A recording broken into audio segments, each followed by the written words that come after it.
Mes sœurs, mes frères, aujourd'hui est jour de fête. Le Christ nous appelle à la sainteté. Il nous appelle aujourd'hui à être heureux. Les chrétiens ont le droit d'être heureux et de le montrer. Ils en ont même le devoir, puisqu'ils doivent annoncer au monde l'Évangile, qui traduit en grec, vous le savez, signifie « bonne nouvelle ». Nouvelle qui va donc rendre heureux. La fête de la Toussaint nous provoque à cette conversion, vivre en croyant heureux et donner le témoignage d'un christianisme qui appelle au bonheur. Il est de plus en plus urgent d'être cohérent entre la parole que nous annonçons et la vie que nous menons, entre l'amour du Christ pour nous et ce à quoi nous invitons les autres, entre nos choix de vie et les fruits que nous espérons. Si vraiment le Christ nous fait vivre, cela ne devrait-il pas se voir? Si nous l'avons un jour rencontré, connu, choisi, aimé, peut-il nous être difficile d'en parler? Si son amour nous rend heureux, n'aurons-nous pas le désir de le faire connaître autour de nous? Ce sont des questions dont nous ne pouvons pas nous départir, car les saints, les amis de Dieu, n'ont pas fait autre chose. Ils ont, durant leur vie terrestre, essayé d'aller en même temps à la rencontre de Dieu et à la rencontre de leurs frères. Le commandement de l'amour, eh bien, ils ont toujours cherché à le mettre en pratique. Ils ont essayé d'aimer à la manière de Jésus.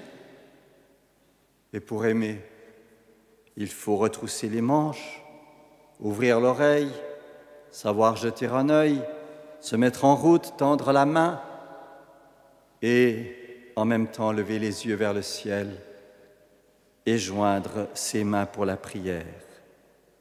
Les saints l'ont fait, nous le pouvons aussi. Mais oui, car finalement, cette vie de saint, nous la menons aussi. Alors pourquoi cette fête? Pourquoi nos chants à la gloire des saints ont-ils vraiment besoin de nos honneurs et de notre culte?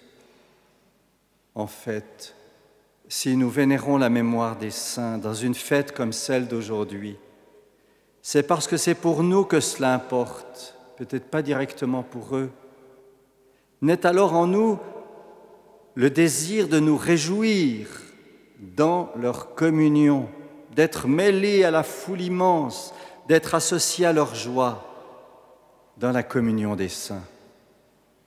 Ainsi, frères et sœurs, grâce aux saints, recherchons les réalités d'en haut.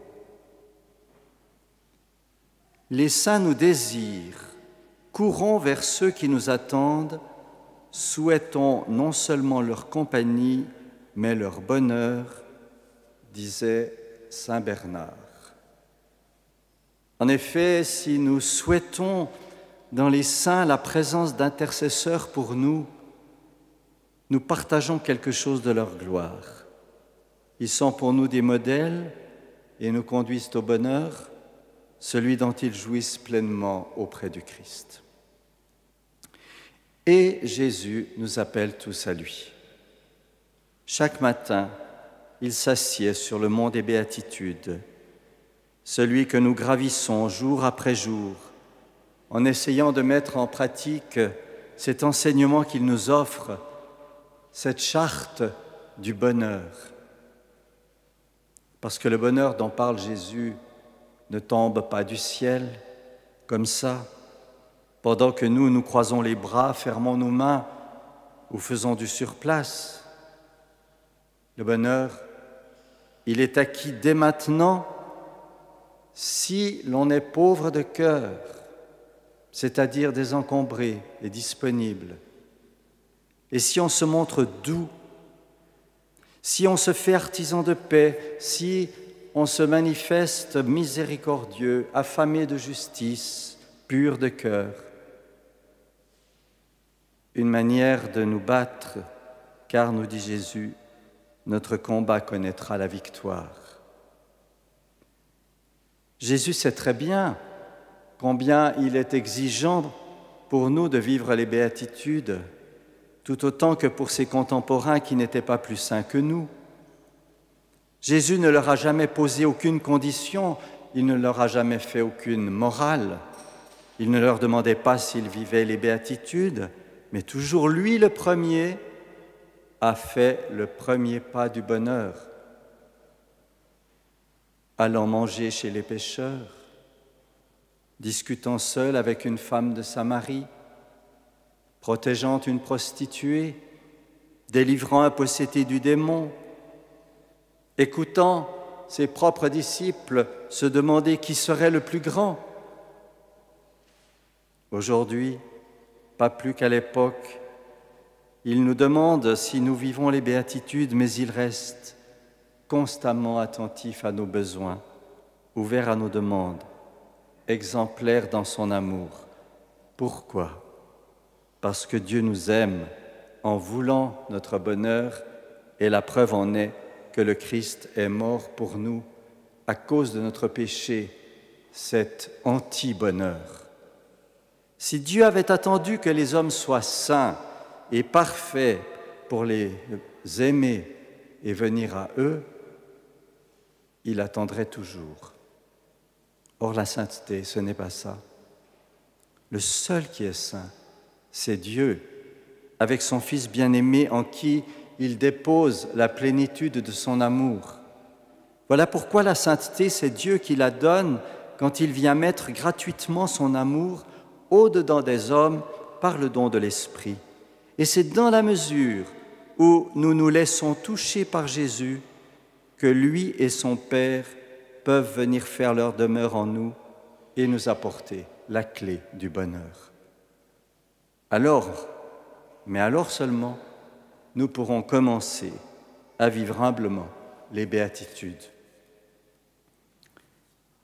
Parce que le bonheur est accordé à tous, il est un chemin de vie, de toute vie.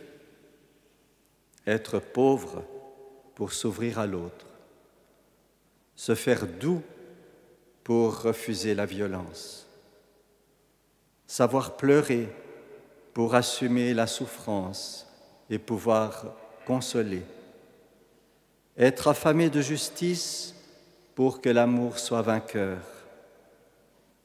Connaître la misère de nos cœurs pour recevoir la miséricorde, le pardon du Seigneur. Rechercher la pureté pour fuir l'hypocrisie, le mensonge ou la méfiance. Travailler à la paix pour faire advenir le royaume. Et enfin, accepter la persécution pour devenir de vrais témoins de Jésus, mort et ressuscité pour nous.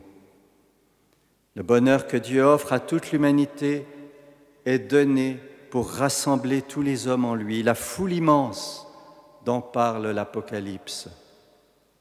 Nous sommes tous, frères et sœurs, la foule rassemblée par l'agneau. Et c'est en union avec les anges et tous les saints que nous chantons « Amen, louange, gloire, sagesse et action de grâce, honneur, puissance et force à notre Dieu pour les siècles des siècles. Amen. »